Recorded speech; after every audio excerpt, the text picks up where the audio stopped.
Ngayon, balikan natin ang ating midterm exam, CLD.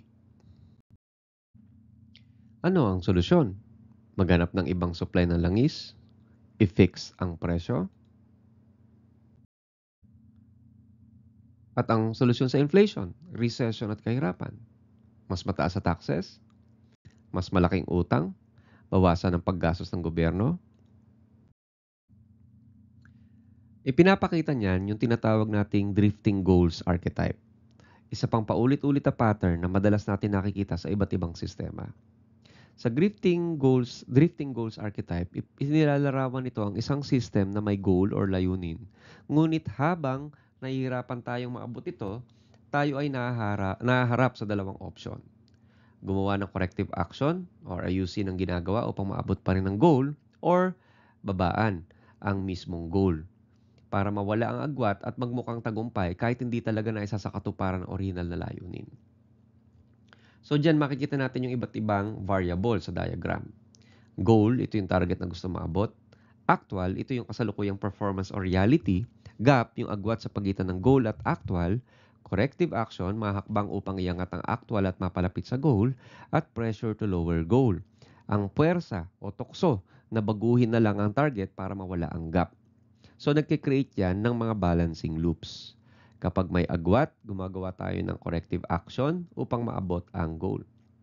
At kapag nahihirapan tayong maabot yan, napipilitan tayong ibaba ang goal dahil sa pressure para lang mawala ang gap. At ginagamitan din yan ng hash mark symbol para maipakita yung time delay kasi hindi agad-agad makikita ang epekto ng mga aksyon. Kung hindi tayo sanay sa paghihintay o sa pagmamonitor ng progress, mabilis nating iniisip na hindi gumagana ang action. Kaya nauuwi ito sa pagbababa ng layunin. Halimbawa sa sales team, kapag hindi naabot ng mga sales representatives ang monthly sales goals, may dalawang pwedeng reaction ng manager. Magsagawa ng training, bigyan ng suporta, palitan ng strategy, gumastos sa advertisement. So, corrective action yon. Or po pwedeng babaan na lang ang target para magmukhang matagumpay pa rin yung team. Kapag palaging binababa ang target, nawawala ang standard at nasasana yung organization sa mababang performance. So sa halip na malutas ang problema, tinatakpan lang ang sintomas. So narito ang halimbawa ng drifting goals archetype sa konteksto ng pananalapi ng pamahalaan. So ang goal ay maaaring tumukoy sa balanced budget. Isang state variable kung saan ang kita ng gobyerno ay sapat upang tustusan ang lahat ng gastusin. Ngayon, pagbalanse ang budget, nababawasan ang deficit spending. Habang nababawasan ang deficit spending, nababawasan din ang acceptable debt levels. Ito yung pressure to lower goals.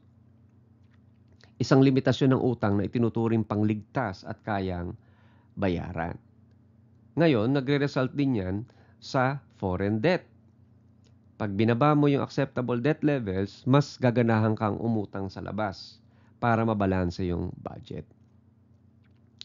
Ngayon, yung gap dyan is yung deficit spending.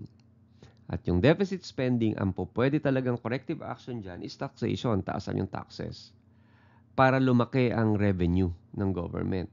Ngayon, may time delay yan para mabawasan ang budget deficit. At pag nabawasan yung budget deficit, nababawasan din yung deficit spending. So, para puno ng agwat na ito, pwede magpatupad ng taxation. Nga lamang mayroong pressure dyan. Magre-result ng political resistance, negative public reaction, or administrative delays. Pwede pang ma-disincentivize yung mga namumuhunan. Huwag na tayo magnegosyo dito, mataas masyado yung taxes. So, aalis sila sa market. Gumamit pa tayo ng ibang halimbawa na mas malapit sa puso natin. Yan, napapanahon to na halimbawa ng drifting goals archetype sa loob ng ating eskwelahan. Sa pagkakataong ito ay paano ba talaga dapat kilalanin or i-recognize sa mga karapat-dapat na estudyante? So ang goal natin is kilalanin yung mga qualified students na nakapapasa sa mataas na pamantayan ng competency at academic achievement. Pero ang actual talaga, ang ginagawa natin, mass granting of academic awardees. Ibig sabihin, marami ang nagiging cum laude, marami ang naging summa cum laude, marami ang naging magna cum laude. Okay? So, ibig sabihin, may trust na merong mass granting of academic awards, lalong tumataas ang competency academic achievement gap, kung saan mataas ang grades pero mababa ang tunay na kakayahan. Or mababa ang grades at mababa talaga ang tunay na kakayahan. So merong gap, merong agwat sa pagitan ng inaasahang bilang na qualified students at ng aktual na nire-recognize. Ang totoong corrective action talaga ay strict enforcement of academic standards. Manindigan tayo sa quality. Ngunit may time delay ito bago makita yung epekto.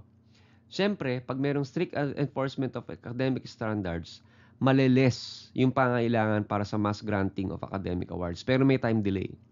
Yung epekto niyan may time delay. Ang competency and academic achievement gap ay nagdudulot ng pressure to lower the goal. Ano yun? Nagmumula yan sa student government, dati ipinanukala nila. Gusto nilang ng inclusivity na maaaring magbunga ng pagbaba ng pamantayan kung hindi maingat. Mas maraming estudyante ang pinaparangalan para sa diwa ng inclusivity, kahit hindi meritorious yung tao, hindi talaga umaabot sa original na standards. So, sa unang tingin, parang tagumpay ang mas awarding kasi maraming estudyante ang masaya, mataas ang moral, pero sa pangmatagalan, nagkakaroon ng grade inflation. Kapag ang parangal ay hindi na nagpapakita ng tunay na galing o hindi na nagre-reflect sa tunay na performance, nawawala ang saysay ng mga awards. Maapektuhan ang reputation ng eskwelahan, ang kumpiyansa ng mga employers, ang kahandaan ng mga estudyante sa tunay na mundo.